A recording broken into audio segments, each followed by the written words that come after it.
You're listening to Tony Graham on Binjang 91.5 in Studio 2 this morning, and very soon we'll be talking to the Mayor of Dubbo Regional Council, Mathew Dickerson.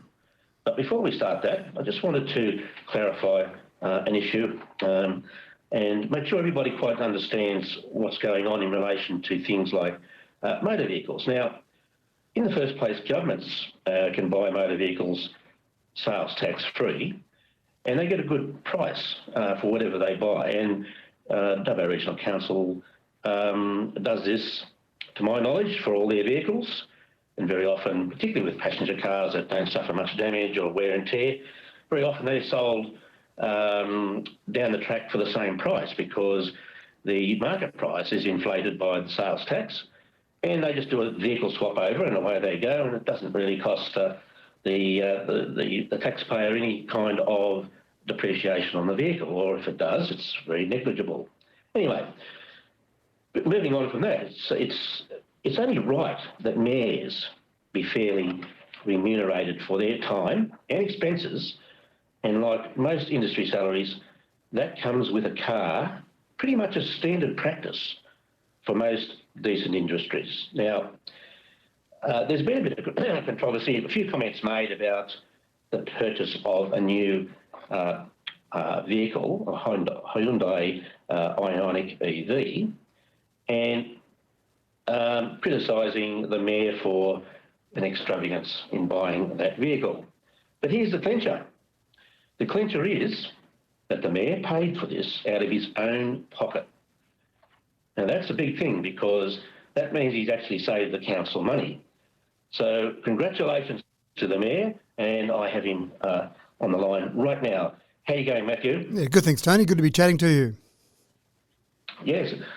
We'll be doing this consistently after council meeting. So the council meeting was last night, and it's good to see that it was a decent council meeting as far as length goes, because in the past I've been used to half-hour meetings or less open to the public with the previous council, and this is a very welcome change because it's more transparent and it's more engaging with the community. So I guess you would be very pleased with that. I understand there was lots of things happening last night, and of course being a new council, there's lots to think about, lots to do, and setting directions and all that sort of thing. So just tell us about what happened during that meeting. Yeah, you're right, Tony. It was a 2-hour and 10-minute meeting, which I think is fair and reasonable. That's probably a little bit longer than I'd normally expect to see council meetings going forward. But the great part about a meeting like that was there were two things. One, there was a lot on the agenda. So you are spot on. It's a new council. We've got lots of new directions to go in. We've got to make sure we really just keep forging ahead. And so with that comes change. And with change, you come different items on the agenda. But the other part that was good at last night's meeting is that you have got a group of new councillors, but they're all finding their voice, they're all finding their comfort level in that environment. And it can be a bit daunting, Tony, when you're first on council, you stand up to speak at a council meeting, you've got a public gallery sitting there watching you, you've got the media sitting there watching, and you've got hundreds of people who are online streaming, watching what you're saying. So there is a fair bit of pressure on there, so it can be a bit intimidating, a bit daunting, but all the councillors last night, they all had a voice, they all got up and spoke at different points, and the community, if they watch that, and you can go and watch it even if you miss the council meeting, the community would see and feel the thought process going through the minds of councillors around the decisions that they made. The first council meeting, I think councillors were a little bit nervous about talking too much. They didn't want to say too much.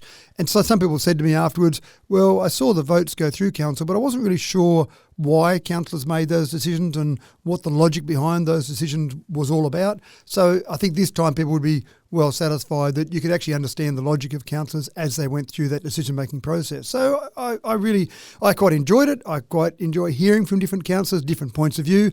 And one of the things that's great about a council is you do have a different group of people that are coming from different backgrounds. They might have grown up in different areas. They might have grown up overseas. They might have grown up in different areas in Australia. But they're bringing all that life experience and those points of view to the table and adding that to the mix. And that's what I enjoy about council. You do get different points of view, and you have to consider the decision you're going to make then when you hear other points of view, you think, gee, I thought I was going to go down this particular path, but wow, I hadn't thought about it from that angle or that perspective. And so you really make sure you question every decision you make to see if it's going to be the best thing for the entire region. Well, it must be really daunting being a new councillor, learning the ropes, and certainly having all that focus on you like that in front of the media and the public in general. So you can understand that it's probably very perplexing for the newbies on council. Now, I just thought I'd touch on the subject of an issue that was raised by Andrew G, and that was the council was criticised for not capitalising on the possibilities of funding, particularly for Wellington. And of course, Andrew G is the member for Clare, and he's a Federal Minister for Veteran Affairs and a number of other things. He called it out and said, well, look, my electorate spills over into part of the LGA.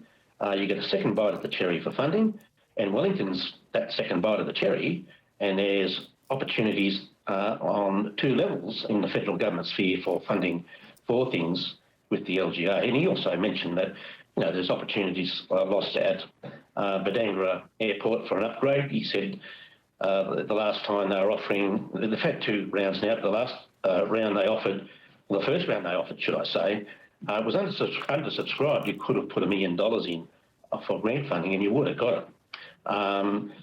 So that was very disappointing to hear that, and it's not the first time I've heard that kind of criticism. I've heard it from members of the state government as well. But of course, what I'm talking about here is a problem, and I'm highlighting it because it still is a problem, and it needs to be looked at as being a problem. However, of course, it's not a problem of new councils making, it's what they've inherited. So it's on the radar to be fixed, and to be fair, we can't be criticising the new people on council or the CEO because he's got a big job ahead of him sorting things out, because quite frankly, the previous council wound up being in quite a mess, and we've lost really 4 years of establishing a properly amalgamated council and moving forward as a regional council rather than a council for one town or the other. So I just wanted to clarify that, Matthew. I'm sure we are now looking forward with all these problems, and I know that it's daunting, isn't it? Well, it is interesting, Tony, and I'm really focusing hard on forward, not backwards. I don't want to dwell on the past too much. I understand there were probably some things that happened in the last council that weren't ideal, but if we focus too much looking backwards, we don't really look where we want to go, which is going forward. So I actually had a chat to Andrew G a couple of weeks ago. I met with him there in Wellington and we talked about a range of things. One of them was the opportunity for grant funding, and so we talked about that process and just some opportunities that might be coming up. So I suppose the important part here is what can we do about those grant opportunities? How can we make sure we maximise the potential for all of those? And that's something this council will definitely focus on. In fact, one of the discussion points last night at the council meeting was a priority list to give to our federal candidates, both in the Clare electorate and the Parkes electorate, to make sure we are maximising opportunities for promises they might make during the election campaign. So there's definitely a focus on that.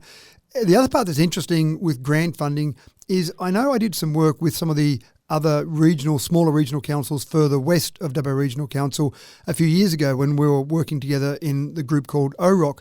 And one of the points that they put forward, which doesn't necessarily apply to Dubbo, but it's a point worth noting, is that some of those smaller councils, one of the major issues that they had with grant funding opportunities was the expense of actually submitting a grant application. Now, you might think, well, there's not much, you just fill in a bit of paperwork and away you go.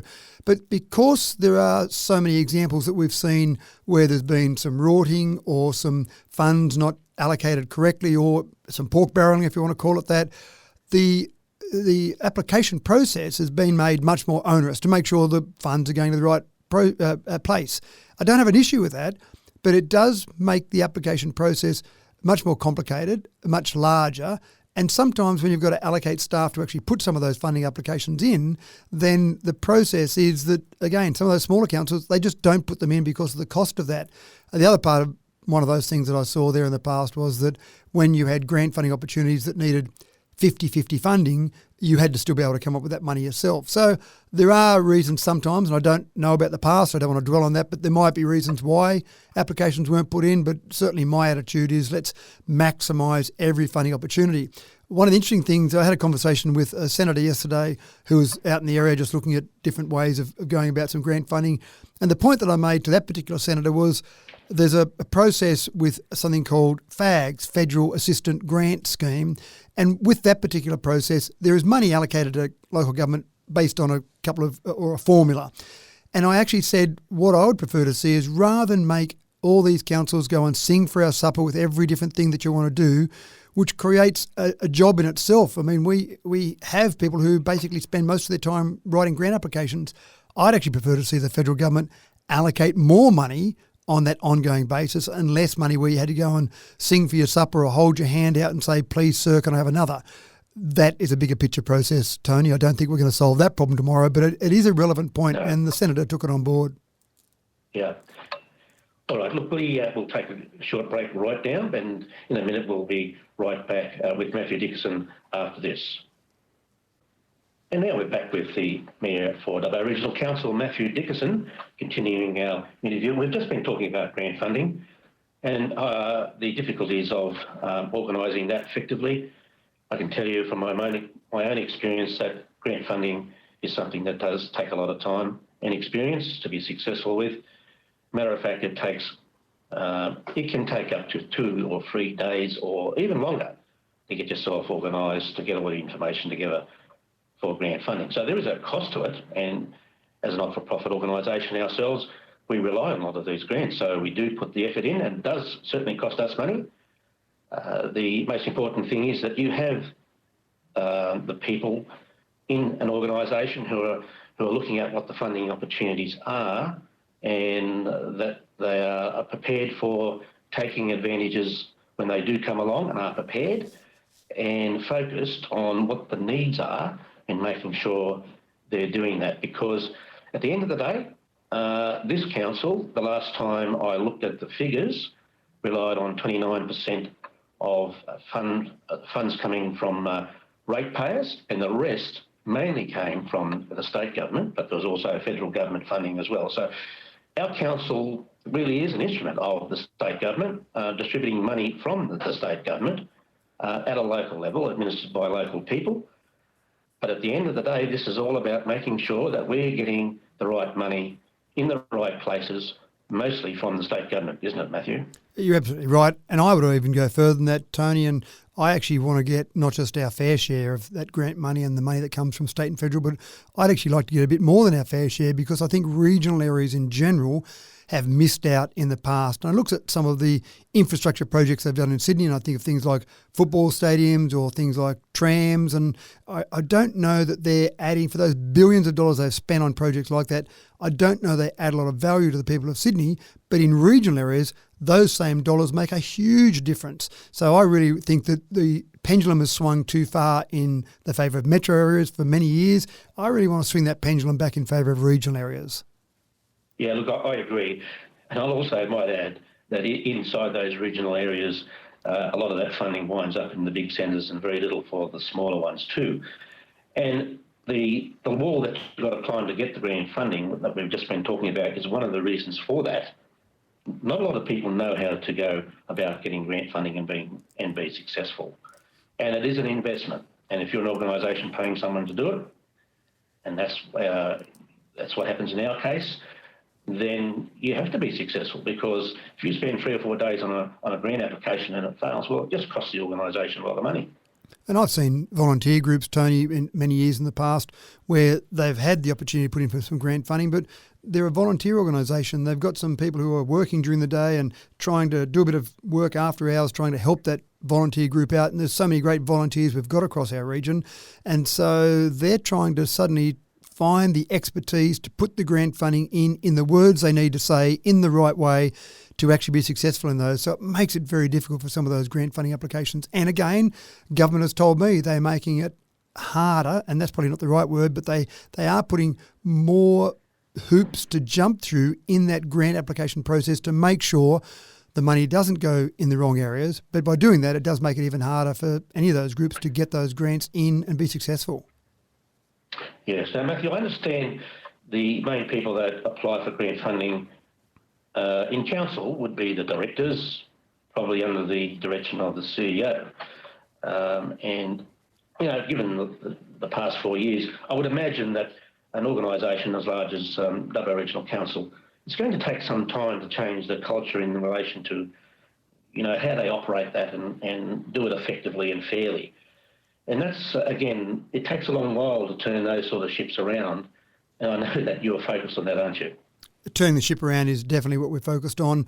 And the staff at Dubbo Regional Council, I believe, have done an absolutely fantastic job despite some tough circumstances over the last 4 years. I don't want to go on about the last 4 years and the leadership there, but it's pretty obvious to everyone in the region that it's been a flawed leadership.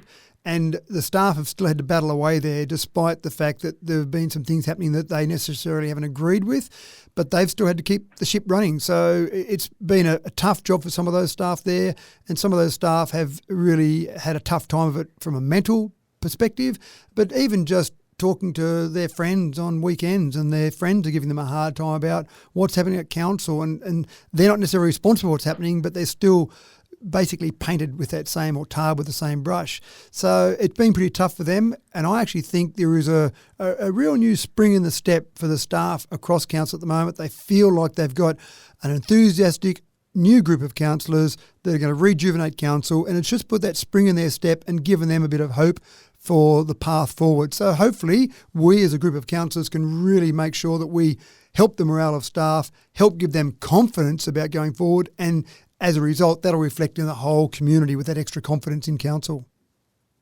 Yes, Matthew, I think what you're saying is already showing in actual fact. And, a lot of the criticisms that have come council's way is not due to the people, doing all the work in council. That's not really the issue at all, because a lot of those people are very professional, decent people, and dealing with them, in my experience, has always been a pleasant experience. So it can only get better decisions that we can expect, I'm sure. Yeah. And look, the thing is, Tony, not everyone will agree with every decision of council. There was a DA that went through council last night, and I'm sure there'll be some people who will agree with that and some people who will disagree with that. But the thing that I've talked at length with the community about, and the thing I've talked at length with the councils about, is that the most important thing in being a very good group of councillors is communication. Because what I want people to understand why decisions are made, people to understand the logic behind decisions. I don't expect everyone to agree with every decision you make. We're all individuals, we all have different viewpoints.